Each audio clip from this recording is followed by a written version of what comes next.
आपण पाहत आहात बीबी महाराष्ट्र न्यूज, खबरबात महाराष्ट्राची।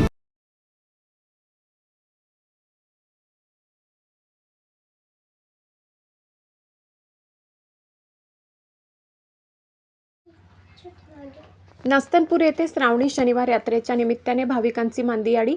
श्रावण महिन्यातील नांदगाव तालुक्यातील श्री क्षेत्र नस्तनपूर येथे भव्य यात्रेचे आयोजन करण्यात आले।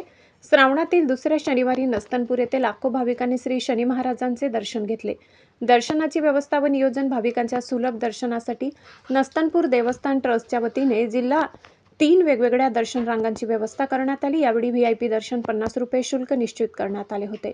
भाविकांना मुख्य प्रवेशद्वारापासून ते नस्तनपूर मार्गावरील कमानीपर्यंत सुमारे 1 किलोमीटरचा पायी प्रवास करून दर्शन घ्यावे लागले। यात्रेतील दुकाने व महाप्रसाद यात्रेच्या पार्श्वभूमीवर मंदिर परिसर पूर्णपणे सजला होता। परिसरात खेळणी, पाळणे, मिठाई तसेच विविध वस्तूची सुमारे 1000हून अधिक दुकाने थाटण्यात आली होती। तसेच भाविकांसाठी विविध ठिकाणी महाप्रसादाची उत्तम सोय करण्यात आली होती। न्यायडोंगरी ते मंदिर आणि पिंपरखेड ते मंदिर दरम्यानच्या 1.5 किलोमीटरच्या रस्त्यावर वाहनांची आणि भाविकांची प्रचंड गर्दी पाहायला मिळाली। रस्त्याच्या कडेला दुचाकी व चारचाकी वाहनाच्या लांबच लांब रांगा लागल्या होत्या। मात्र न्यायडोंगरी आणि पिंपरखेड बाजूने नस्तनपूर मंदिराकडे जाणारे रस्ते अत्यंत खाचखळग्याचे आणि खड्ड्यांचे झाले। रस्त्याची मोठी दुरावस्था झाल्याने भाविकांना नाहक त्रासाला सामोरे जावे लागत असून या रस्त्याची तातडीने दुरुस्त करण्याची जोरदार मागणी होत आहे। बीबी न्यूज महाराष्ट्रासाठी मारुती जगधने।